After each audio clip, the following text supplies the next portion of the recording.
Ah, here we are. Hello and welcome to Art Restart, where we explore how artists are reinventing their fields and building a new landscape for the arts. I'm Piercarlo Talenti, the producer and editor of this podcast, a production of the Thomas S. Keenan Institute for the Arts at the University of North Carolina School of the Arts. Today, we'll be speaking with dancer, actor, choreographer, director, and there's plenty of other things I could say about her. She is Alexandria Wailes. And we are also joined by ASL interpreter Justine Rivera. Just this past year, Alexandria acted on Broadway in the acclaimed revival of Tozake Shange's seminal play for color girls who have considered suicide when the rainbow is enough. This was definitely not her first appearance on Broadway, though. She understudied Marlee Matlin in Deaf West Theater's Tony nominated production of Spring Awakening. And then she went on in the part for the run's final month. She was also the production's associate choreographer. And before that, she acted in the legendary Deaf West production of Big River, which, after its Broadway run, toured throughout the US and even played not once, but twice in Tokyo, Japan. She's also been featured in several popular TV shows, including Nurse Jackie and Law and Order Criminal Intent. She's acted in a number of off Broadway productions and in some of the country's most respected regional theaters, from Minneapolis's Mixed Blood Theater to Los Angeles's Kirk Douglas Theater, which is where I first met her when she played the title role in the world premiere musical Sleeping Beauty Wakes, another Deaf West Theater co-production. And incidentally, her father in the musical was played by Troy Kotzer, who last year won an Oscar for his performance in the film Coda, on which Alexandria worked as an ASL master. It all comes around. She is a member of Heidi Latsky Dance Company, and she is the co-founder of BH05, an ASL consulting company whose mission is, quote, to usher in a new era of authentic artistic representation of American deaf people. Welcome, Alexandria. Thank you. Wow, that was a really awesome introduction. I was like, "Whoa, wow." Oh, good. Yes, You it's you really deserve thank it. you. Yeah, it's really just a nice moment to take pause and reflect. I do wanna clarify on Sleeping Beauty Awakes, Troy and I were in the same, cohort, but he wasn't playing my father, he was playing the prince who failed. Who Oh, attempted to kiss my character, and my character said, No, no. this isn't the right fit." And she said, That's "No." right. I forgot. And so he was part of the same company as I was, and I'm just really proud to be a part of Deaf West and working with Troy and seeing him win the Oscar last year was really just such an incredible journey. You never know when you're going to get that level of recognition, of celebration, that honor, that uplifting from your community. It's really profound. And I know that he's continuing to grow as an artist. Really, it's just very inspirational and uplifting to know that it's never too late. You're never past your prime, so to speak. Michelle Yeoh, as she just said this past Sunday, to all women who are professionals in this industry to keep going. Yeah. And it's true. It's absolutely true. Yeah. Well, speaking of making your own opportunities and building your career, I want to go back to the very beginning of yours. And I understand your passion for dance came before your passion for acting. Is that right? Could you That's talk right. about Yeah. how you discovered dance and then how you decided to pursue it? Yeah. Really, I don't know if I necessarily discovered dance. It was really more of a recognition of saying, "Oh, this is a really good fit for me. This is something that I'm really interested in." I think I might have been 2 or 2.5, and my parents, a doctor had advised them and said, "Hey, maybe try dancing, a movement class," because, she is becoming deaf, and through one moment, meningitis. I that is how I became deaf, and they suggested that I take a class to see if that would be helpful, just with the gross motor skills and movement, to increase that hand-eye coordination. And my mom, she was really just when she tried, she didn't really understand, but it was like I found it. I said, "Yes, I can move." I just loved it. I fell in love with it. It was really playful and creative.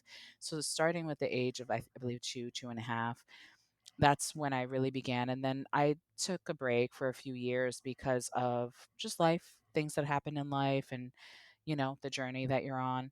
But when I went back to it, I really focused in on it as a young teen. I believe it was not only a physical experience, but it was really very athletic. It was quite athletic in a way, in terms of the technique, the high consistency and demand of what I was doing. And then as I was getting older, I was in an environment where I was getting the best of everything, but at the same time, I didn't feel like I necessarily fit in anywhere. And so I believe that dancing was sort of like my safe haven or my escape, and it really became more about becoming more connected with who I am as a person and as a dancer, but also as a way of communicating. Because I know that in hearing spaces, often when I spoke or used my voice, I found some challenge. They would say things like, "You sound weird," or "You're not really deaf, are you? Because you can speak." And I was really just fascinated with dance. Often it would be, "Well, then you're not really deaf because you like to dance and you can speak." And so I said, "You know what? I really it's dance for me is it's a way to communicate just amongst human beings in general. The most primal basic layer is communicating through your body. It's a means of communication, a language of its own. It's not about words, it's about how we carry ourselves, how we exist, how we live in our body, and looking at what does it mean to do that? How do we carry a story in our body? Mm. How do we share ideas? How do we push the status quo?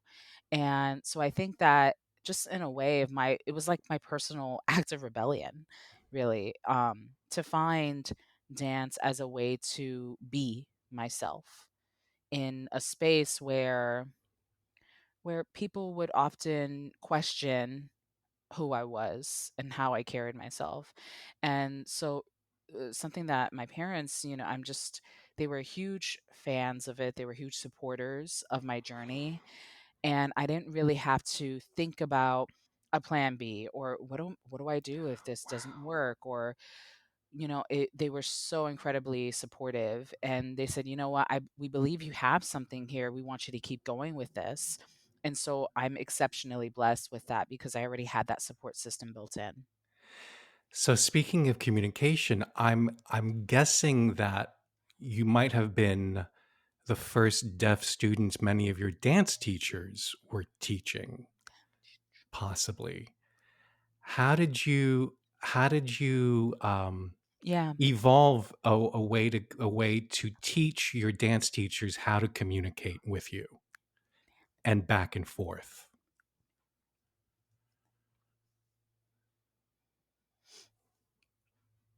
I think that's a really good question. I think that the thing that we had to learn to understand is dance is not just oral based, it's not audio based, it's physical, it's based on your vision, it's soulful. And there are so many layers that are carried within the world of dance. And with the teachers that I worked with, it was really more about following along the physical movements, the choreography, the structure, working within a group, using peripheral vision to support how we are going to move together as a group. And so I really, every dance teacher is a little different. However, there was this huge moment in my journey where I was 15 and I went to a summer program that was based at Gallaudet University campus, and the program was called Young Scholars Program. And so there were two parts. There was, the performative acting part, and then the science. There was like the art and science.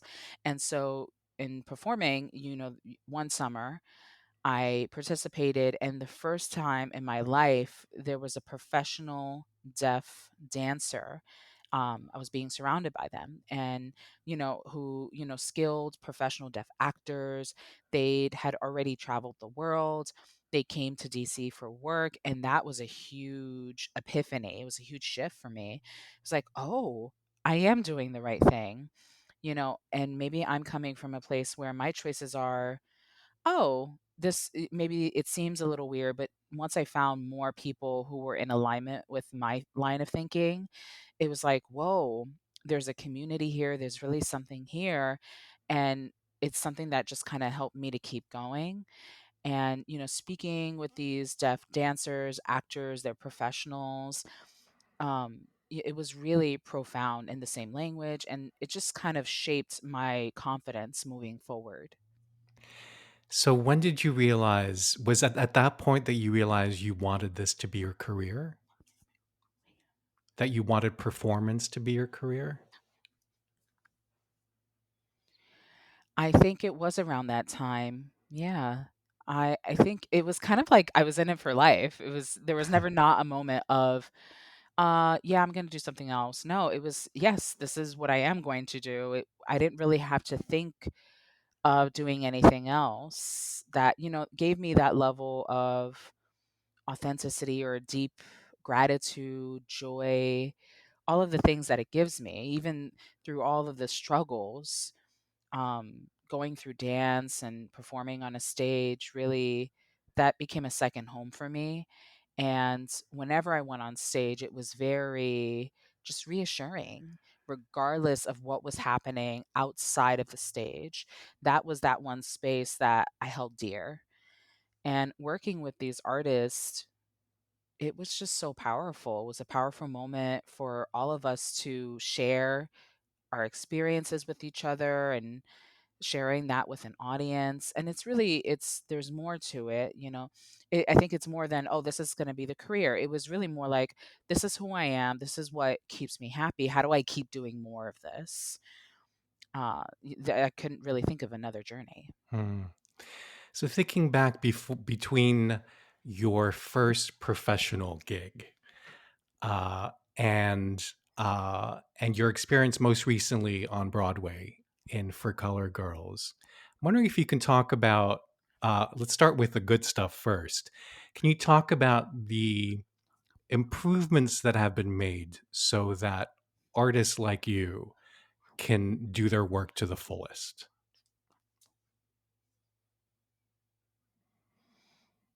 Mm, that's an interesting question. My first professional job that I did as a paid actor or actress, I was 13. And I was a dancer in a play, and it was about a beach party. It was a really fun play. It didn't really require much speaking or language or signing. It was really all in the dance, and I just had a good time. And at that time, there was no like provisions for interpreters. I mean, yeah, it's interesting. Like with last year, and I had interpreters. I had a person who it it was Director of Artistic Sign Language, a DASL, or known as DASL. And some people may call it sign master. Um, I may elaborate on that a little later, but Mhm. that sign master, we don't use that term anymore. Oh. But last year we had a DASL, Director of Artistic Sign Language, and we had interpreters for the creative process. And that was an ongoing work in progress, seeing how that expanded. There was education that was involved, that was ongoing.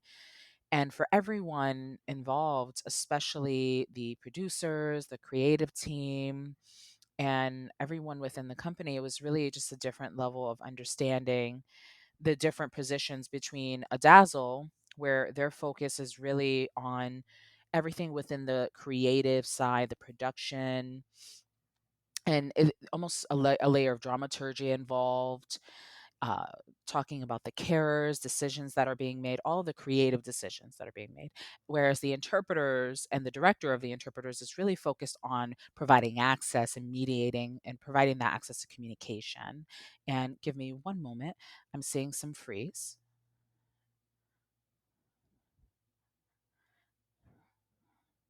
I can see you moving again. Yeah, I think we can go ahead and continue. Yes. Okay. Alexandria is continuing. And so there are different angles within the world of bilingual environments where both languages are being used. And a production for colored girls in the beginning, as a professional actress, neither character would have been written as a deaf character, both for the public theater and for colored girls. But we had to have those discussions about what does it mean to have a deaf dancer being cast into the role of someone who wasn't initially written as a deaf character. And one moment, the interpreter is going to ask to pause. She's freezing again. One moment.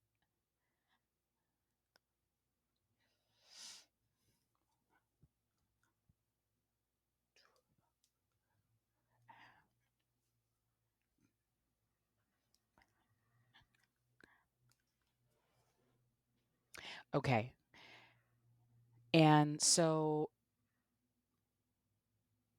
when I was 13, and for colored girls, I was it was not initially written as a deaf character. Mhm. It was never written to be casted as a deaf actress or have any deaf characters.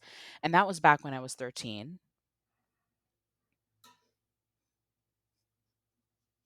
Sorry, I'm having a hard time Oh. seeing Alexandria, and I want to make sure that her message is coming through clearly. Okay, we're back. So the last thing that you were talking about, Alexandria, was about back when you were 13 or 15, and for color girls, initially the way that it was written was not written for to be casting a deaf actress. Right. So Alexandria is continuing. So during that play that I did, I believe it was a musical called Hit the Surf. Hit the Surf. And so that was when I was 13 and I was dancing and lively and having fun. And that character wasn't written for a deaf character either. Just like Entazaki Shange, her Lady in Purple was not written Mm. as a deaf woman.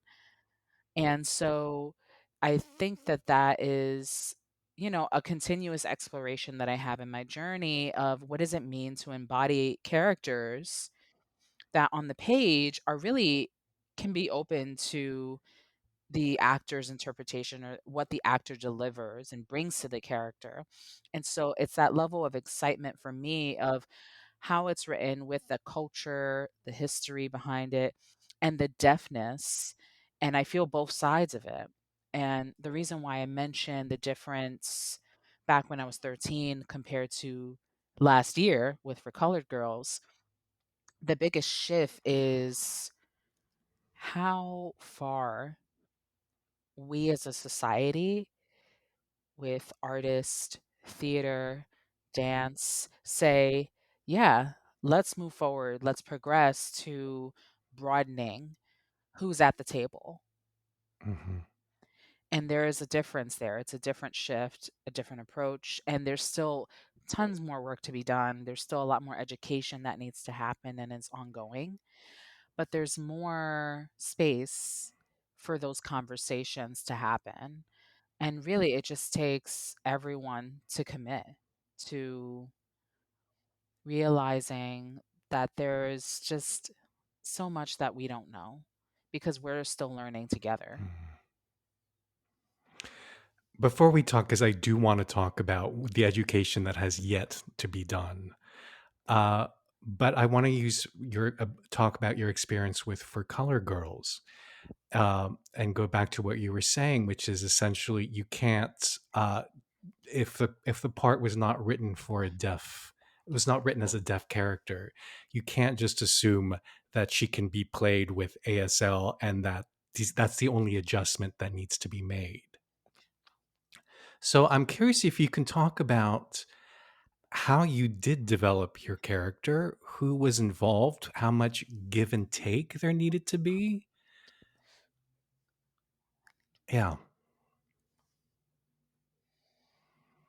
Yeah, really, I was lucky to have a fantastic DASL, Director of Artistic Sign Language. Her name is Michelle Banks. And what was great about our collaboration and our work was with For Colored Girls, really, it's a choreo poem. And so, as a piece, it's a choreo poem. There's movement, there's words, and it's all married and marinated in together. And so, when you incorporate a deaf person who is using sign language, we want to honor the words. We want to honor the text of Entezaki. We want to honor the musicality of Entezaki and her words. That takes collaboration. I could have come up with something completely on my own, but sign language is not expressed in one way. It Mhm. really requires two people in conversation with each other.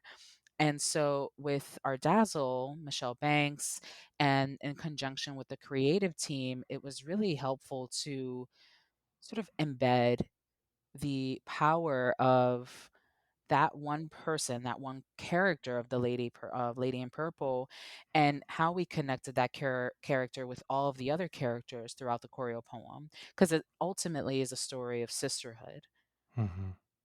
And what does it mean? You know, how do we uplift each other? How do we understand and see and experience each other? How do we continue? And so, for having that dazzle and part of that process during the rehearsals early on, all the way up until opening night, that really just gave us a richness. It gave that character a richness that you can't replace and you can't just, tack it on later on. It's something that you really have to build in, embed into the process all throughout the rehearsals. You can't just come in one day before tech and troubleshoot and figure things out. No, Mhm. this is really about learning the story, envisioning the story, making these creative decisions, and being open to, open mentally at heart and how to collaborate and work with the team and just staying firm about what you feel is right and in terms of what you're bringing to the character as well. Hmm. Well, I think one way to talk about the work that has yet to be done is to talk about your company, I think, right? Um, and I'm wondering if you can talk about BHO5. BHO5, which I think in its mission statement talks about authenticity. And what you were saying, that you can't assume that uh, a deaf person in New York has the same language as a deaf person in Nebraska, say. Um, so, can you talk about what? Well, I have a few questions about it. One is, what does the name of the company mean? And then what made you want to create the company and what you want to accomplish with it? So BHO5 is one way of notating uh, the language of ASL. There are different ways to notate in ASL or document in text. And so it's an homage to those who taught me how to notate, how to document sign choices in translation. It's called ASL Gloss. So when you ASL Gloss, it's a way to notate certain sign choices or documents. So BH is an acronym for both hands. Oh. BH, both hands. The O5 refers to the gesture of the shape that you make with your hand, and it can mean many things. It could be an enlightening or a realization in terms of how you shape open your hand from a 0 to a 5 shape, or lights changing. And so there are so many different signs or things that you can say using the O5. If something is lit, or if, say, a room has been dark and then it has suddenly been lit up, then you turn the lights on or the spotlight on, or you hone in a spotlight into a certain space. So as you can see, my hands, as they're moving, I'm moving them from a 0 shape to a 5 shape. And so that's the O5 part. And in our company, we want to shine the light and bring attention to the forefront and to the foreground in terms of recognizing what's most important and what we need to value, of what's the value within a person, within the language, within the culture, the artistry that a person brings, all of the things that encompass and are built into that person, we want to recognize and shine that light on. For BHO5, right now, the reason why I decided we needed to at least put something simple is we wanted to be clear, we wanted a website to be developed, and people were reaching out to me. They'd say, "What does a DASL do? Why do I need Mm. a DASL? What is this position for? We have interpreters. Shouldn't this be their job?" And I'm like, "Oh, no, no, no. They're totally separate roles, separate responsibilities, separate ways of looking at the work." And really using BHO5, we wanted to build an opportunity for people to learn, and we wanted to build it in a way that they could read in their own time, because it can be a lot of information, it can be a lot to take in. And so we wanted to make it in a easy to read, understand, in your own time way to absorb that information, because you don't know everything. I don't know everything. I've been in this field for so long, but I still don't know everything. But I commit to ongoing education, learning, improving, and making sure that we're paying our artists and educating folks to do so. We want to expand the pool of artistry, the artistry that's within this group of dazzles, both old and new. Um, Again, that's director of artistic sign language, because what happens is with the consolidation, and one moment, Alexandria's freezing.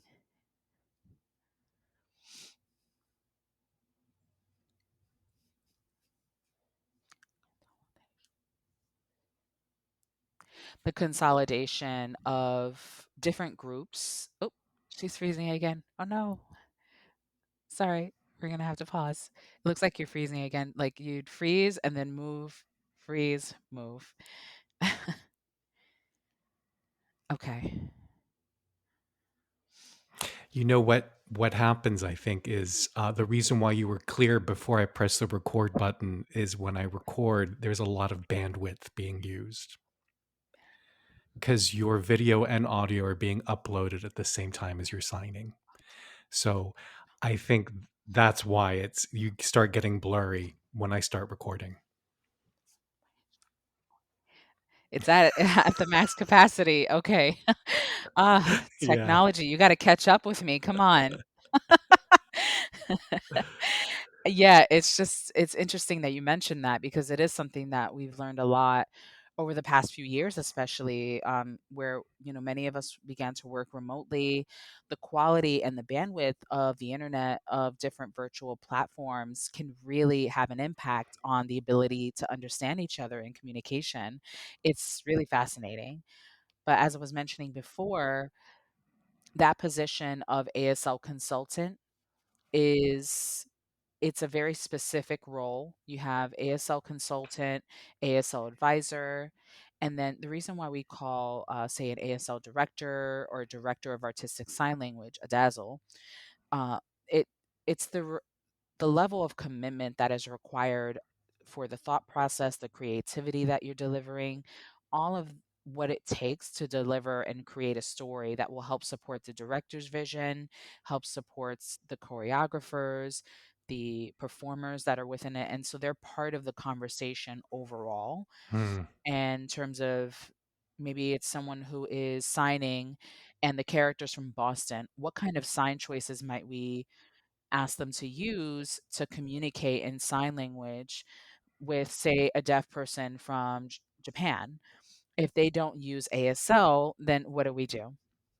And so those are the things that where you work closely with the actors, you work with the creative team. That's the DASL, Hmm. Director of Artistic Sign Language. That's the level of skill and how embedded you are into the team, the creative team, because it takes a lot of experience learning different nuances that comes with that position. The first time I became aware of the position was it wasn't known as a dazzle then, it was a sign master, was Phyllis Freelick was the sign master on Sleeping Beauty Wakes. So I loved watching her work. I think one way to talk, because I think the work of a dazzle is so interesting and I think is such a rich part of your artistry. Um, I wonder if you could talk about one specific uh, job or moment in your work as a dazzle that was particularly challenging, just so we can get a better understanding of what's involved. I'm laughing because unfortunately it happens a lot more than I'd like to admit. But, really, Phyllis was one of my mentors, and she was one of the people that I wanna honor, and she was one of the people that I had thought about when I created BHO5 and that notation.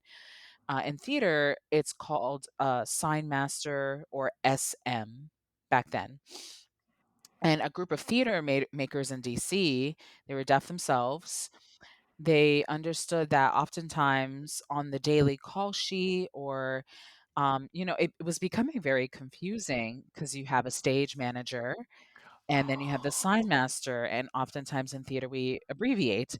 So Mhm. we're like, wait a minute, who needs to show up on this call sheet? It says the SM needs to show up at this time. And so it was causing a lot of confusion. Now, with the word master itself, in our current Hmm. social, political, Sure. racial climate, um, using the word sign master now sort of has a different connotation. And we wanted to sort of step away what from that connotation and really look at what it actually means. And so when there was a challenging time, speaking to the challenging time to answer that. Unfortunately, it does happen often. And, whether it was television or stage or film, the added, or one moment, freezing. One moment, Alexandria's freezing.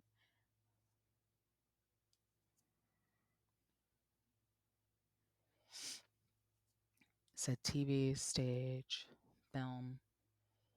So with television, stage, film, when we add the dazzle, they often, in the process of preparing for a production, usually the addition of a dazzle happens right before. And sorry, Alexandria, you left us on a cliffhanger because you're freezing. You said the addition of the dazzle happens right before, and then you froze, giving us a cliffhanger. So we're like, Right before what? Yes. So right before the production actually starts filming, or right as you go into Oh. rehearsals, or right before something begins. And so a lot of the prep information that goes into developing the production, a dazzle essentially has to really quickly sort of download all of that information, and they have to get up to speed much quicker than most folks that are part of the creative Oh. team. And so, and the amount of work that it takes to support that ongoing creative process and to support the actors who are actually doing the work uh, that incorporates the sign language, whether they are native users of the language or someone who has been casted who has never used ASL in this production and has to learn along with this creative team. Hmm. And the amount of time that that can take to just dive in head first and try to do all of that, it's something that needs to be improved. And for a dazzle to have an interpreter available and in advance, for an interpreter, like, for interpreted theater, for deaf and hard of hearing audiences, it's something that needs to improve, whether it's just usually it's like one interpreter for a room, and most hearing, maybe 2 or 3 deaf people, it's just one interpreter, and they don't get the breaks that most folks need and Oh. get. So when everyone's on break, oftentimes the interpreter's still interpreting for those side conversations Hmm. or those impromptu meetings that are production meetings. Sometimes it's just side conversations. If they're in a separate room still doing some work, then, you know, if the interpreter has to go with someone else, then I'm left without an interpreter. And so not everyone has an interpreter who's available to them at all times to facilitate the communication. For me, an interpreter is really not necessarily just for the deaf or hard of hearing artists. They're really there for the room. They're there for everyone. Hmm. They're there for everyone who doesn't know ASL. So if you don't know ASL, that means you need an interpreter to Hmm. help you communicate with me. And so it's really thinking about, thinking about what we prioritize and the process with this deaf person and what their experience is and how they interact with folks. It's just there's a lot more that goes into the process that has to be thought out. And also looking at the level of trust that you have to build and develop. It's really hard when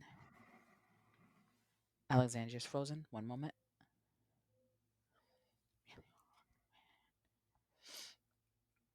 It's really hard when decisions are made without the deaf individuals input into that space. Hmm. So that's a huge challenge. And what do you think could be done? I guess clearly hiring more people, but is there another way that uh, that your work could be made easier in that regard?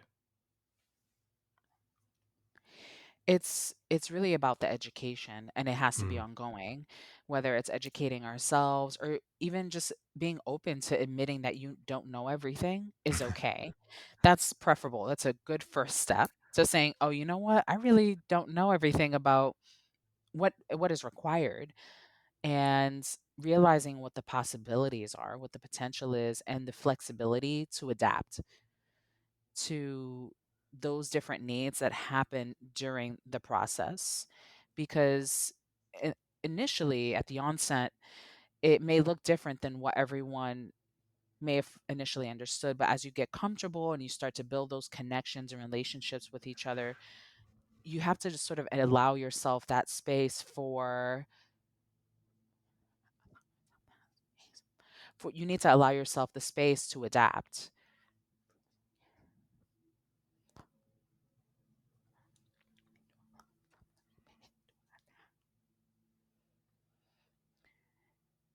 In other words, you have to let go of the rigidity. So there's a rigidness that comes with trying to work with people, and the more time and energy that is spent on being rigid, the less time there is to Mm, spend on doing the work. So let me do my job. I know what I'm doing, and I know how to keep myself open to know what I need, to know how to ask for what I need, and I need folks to meet me halfway. mm. And also, the other thing is to put in the budget a line item. That line item, and it's not just one line item, it's several. It's for access, one for, say, the DASL, making sure that that's budgeted in for. And because it's just tough. It's really tough to work in a space where the money's run out. We don't have the budget for it. It's an afterthought. And it's like, well, we should have started with that. Let's start with the budget. How has your work as a dazzle affected your work as a performer?